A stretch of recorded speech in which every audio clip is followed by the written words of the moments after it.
L'élection présidentielle se tiendra dans quelques mois, une élection au cours de laquelle chaque électeur pourra exprimer librement son choix.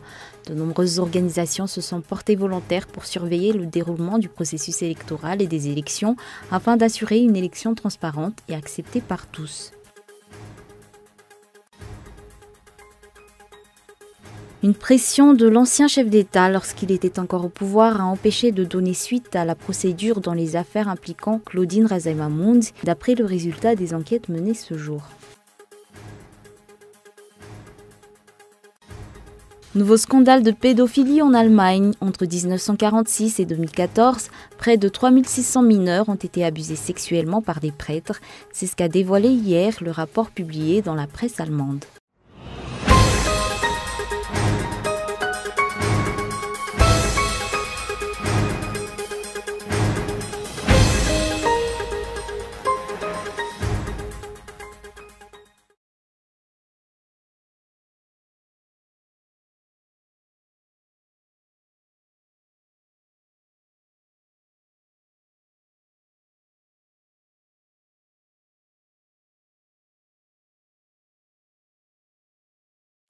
Merci d'être avec nous sur Cool TV. Bonsoir. Nous ouvrons l'édition du journal ce soir avec l'actualité politique.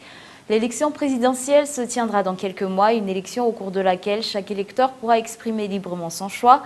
De nombreuses organisations se sont portées volontaires pour surveiller le déroulement du processus électoral et des élections afin d'assurer une élection transparente et acceptée par tous. Reportage Henri Florian et Asnienne Hilaria. Actuellement, la Commission électorale nationale indépendante et d'autres acteurs sociopolitiques sont en plein milieu de la préparation du premier tour du scrutin de l'élection présidentielle qui aura lieu au mois de novembre. La population espère une élection transparente qui aboutira à des résultats acceptés par tous. Cette élection permettra au peuple de choisir leur prochain dirigeant, un dirigeant apte à lutter efficacement contre la corruption et servir avant tout les intérêts de la population. Il faut que cette élection ait lieu parce que la population espère un véritable changement et il faut qu'il soit transparente, exempte de toute forme de fraude. Nous espérons que le prochain chef d'État serve réellement les intérêts du peuple.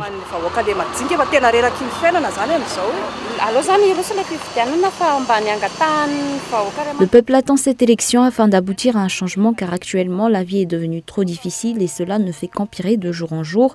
Mais nous espérons également que cette élection soit transparente. Une élection qui devra se faire d'une manière démocratique, conforme aux termes de la Constitution et des lois en vigueur au sein du pays. Les politiciens ne devraient de ce fait pas jouer avec l'avenir du peuple malgache et permettre à ces derniers de s'exprimer librement par la voie des urnes.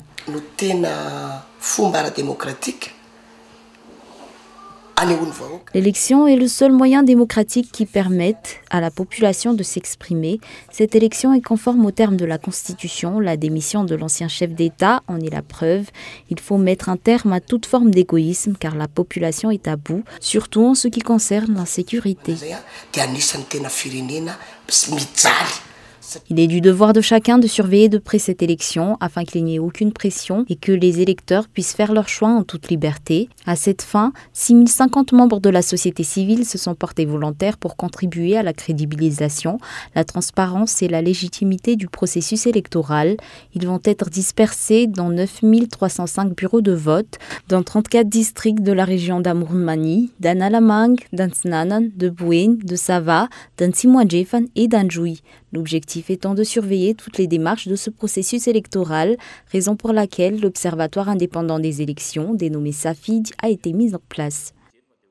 Toujours dans l'actualité politique, après que le président du parti Malagas Miaramiang ait officiellement annoncé que ce parti apporterait son soutien au candidat Andra Zouel pour l'élection présidentielle, la branche du parti Malagas Miaramiang, à Port-Berger, a également souligné son soutien à ce candidat.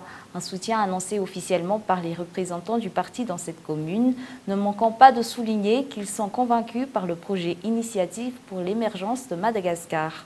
Sur un tout autre sujet, une pression de l'ancien chef d'État lorsqu'il était encore au pouvoir a empêché de donner suite à la procédure dans les affaires impliquant Claudine Razay-Mahmoud, d'après le résultat des enquêtes menées ce jour. Reportage. Ces deux verdicts sur une affaire impliquant Claudine Razem Hamoud a été prononcé quelques jours à peine après la démission du chef d'État. Ce n'est pas une coïncidence. Des pressions et des abus ont été exercés sur les tribunaux compétents au cours de la présidence de Errazon Armapian. Les tribunaux n'ont de ce fait pu poursuivre leurs enquêtes qu'après la démission de cet ancien chef d'État. Une situation qui ternit l'image de l'ancien président de la République. Je trouve quand même que si Mme Razem Hamoud est sortie pour cette affaire, pourquoi ne pas regarder directement aussi le petit maire qui croupit en prison actuellement, qui n'a rien à voir dans toute cette affaire. Je pense aussi que cette affaire était sortie actuellement parce qu'il y a la campagne présidentielle qui va venir. Ça peut toucher le président sortant parce que, comme elle est très proche de lui, il y a des personnes qui veulent faire quand même participer l'opinion publique à cette affaire et fait appel donc à cette opinion publique comme quoi, vous voyez maintenant que, comme il n'est plus là, ce président-là, essayons de voir continuer la poursuite de Mme Claudine Razem Hamoud. Parce que là, actuellement, on dirait qu'il y a encore de la triche du fait que, comment ça se fait qu'elle est sortie de cette affaire. Mais il ne faut pas oublier quand même, comme disait le procureur qui avait démontré au public comme quoi, ce n'est qu'une seule affaire sur tant d'autres affaires. Donc dans ces cas-là, je suis entièrement d'accord du fait que peut-être qu'elle est sortie, bénéfice du doute, mais seulement il est détenu pour autre cause. Dans ce cas-là, bon, l'opinion publique, le peuple, le pays attend toujours donc les suites de ces affaires-là, parce qu'il y a quelque chose qui, qu'on le veuille ou non, qui va quand même trouver des preuves qui pourraient faire condamner des personnes. Je ne parle pas seulement de Mme Razem Hamoud, de tout le monde qui ont triché dans ce pays. Ce juriste a reconnu que des pressions venant des dirigeants ont été exercées sur les responsables au niveau du tribunal. Un changement est nécessaire pour permettre aux juges et autres responsables de faire leur travail sans interférence. Selon ce juriste, la priorité consiste à respecter cette entité pour la mise en place d'un état de droit et non à modifier son nom. Ny fahaleovan-tena fitsarana misy ventsindry sy ny teritery. Zavatra nisy zany tsy azo afenina. Il y a eu des pressions exercées sur le pouvoir judiciaire, c'est triste et c'est honteux, mais c'est un fait, il faut le reconnaître. Certains utilisent leur influence ou procèdent à une corruption. D'ailleurs, le ministre actuel a reconnu qu'il faudrait que cela change. La chaîne pénale a été remplacée par le pôle anticorruption. Ces deux entités ont été mises en place pour lutter contre la corruption, en plus du SAMIFIN et du Bianco. Ce que je voudrais savoir, c'est si ces entités ont été réellement mises en place pour agir ou juste pour faire bonne figure.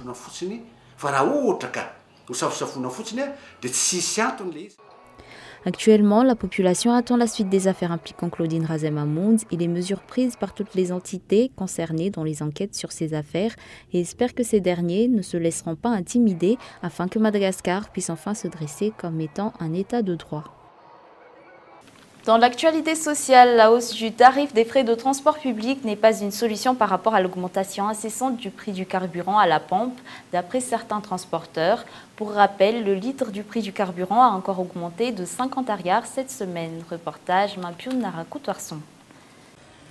Actuellement, chaque coopérative de la capitale a son opinion concernant le tarif des transports en commun. Certaines disent être en perte par rapport à la situation actuelle, tandis que d'autres constatent que leurs bénéfices sont en baisse à cause de la hausse du prix du carburant, mais que l'augmentation des frais de transport qui affecte la population n'est pas une solution. Le prix du carburant augmente de jour en jour et nous ne pouvons rien faire, nous devons subir cela. Nous ne pouvons pas augmenter les tarifs, là nous sommes à 30 000 ariars et c'est déjà difficile pour les voyageurs de réunir cette somme. Pour certains transporteurs, les consommateurs doivent lutter contre cette hausse du prix du carburant. Le prix du carburant devrait être revu à la baisse. J'en appelle aux consommateurs pour lutter pour la baisse du prix du carburant.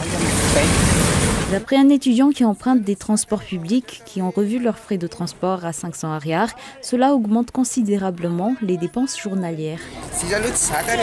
Je suis un étudiant en économie à l'université d'Ancat et pour y aller, je dois prendre 2 fois le bus. Cette hausse affecte considérablement mon budget. Pour rappel, le prix du litre du carburant a augmenté de 50 ariars depuis le début de la semaine.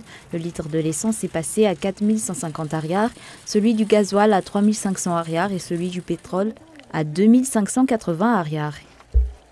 Avant de passer aux actualités internationales, la signature d'un document pour le renforcement de la protection de 19 aires protégées de la Grande Île par le ministère de l'Environnement, l'ONG FANAMB et Madagascar National Park a eu lieu aujourd'hui au ministère de l'Environnement à Antsavoul. Les détails en images dans ce reportage de Andra Arson. À Madagascar, il y a en tout 125 aires protégées. 80% d'entre elles sont déjà abîmées par la main de l'homme. Les forêts vont être totalement dévastées si aucune importante mesure n'est prise dès maintenant pour leur conservation. Ce sont les points importants évoqués au cours de la signature d'un document de collaboration entre le ministère de l'Environnement, l'organisation non gouvernementale FANAMB et Madagascar National Park hier au ministère de l'Environnement à Antsavoul. Ce ne sont pas les simples paysans qui sont à l'origine de la déforestation, mais les personnes qui ont étudié, ce sont elles qui engagent des gens pour détruire la forêt parce qu'elles y tirent certains avantages et c'est cette mentalité qu'il faut changer.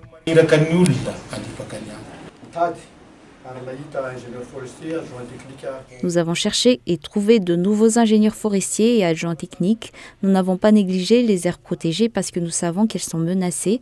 Si vous prenez en compte les endroits cités précédemment, vous pourrez vous rendre compte qu'il y a là-bas des problèmes qu'il faut affronter. 19 aires protégées sur les 125 de la Grande Île sont priorisées et prises en compte dans ce document signé par les trois parties afin de contribuer à la restauration et le renforcement de la gestion et la sécurisation des ressources naturelles disponibles. Côté ciné, Cool TV vous propose ce soir le film Trahison d'État. Regardons tout de suite la bande-annonce. Saddam. On parle de gens très haut placés qui détournent des millions de dollars.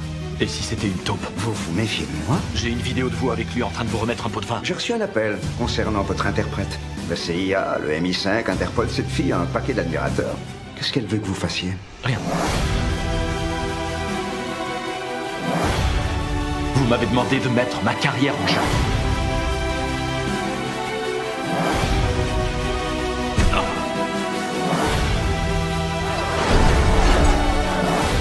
Vous devez me faire confiance. Je crois que je l'ai. Vous êtes sûr que vous n'avez rien à me dire? Sortez! On ne se bat pas contre la tempête.